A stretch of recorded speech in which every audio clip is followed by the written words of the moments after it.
আসসালামু আলাইকুম গাইস। তো সবাই কেমন আছেন? তো আশা করি সবাই ভালো আছেন।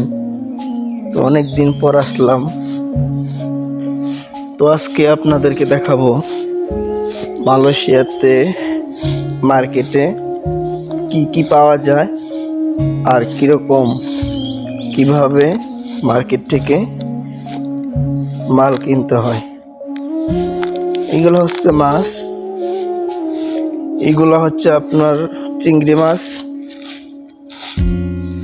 এইগুলো হচ্ছে মুরগি,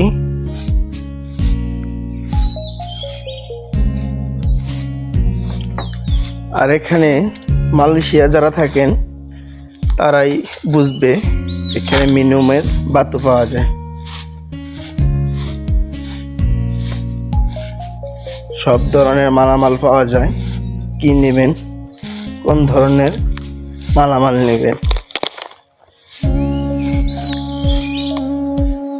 এগুলো হচ্ছে সবজি, ফ্রিজে রাখা হয়েছে। তো আপনারা দেখতে থাকেন, অনুভব করতে থাকেন।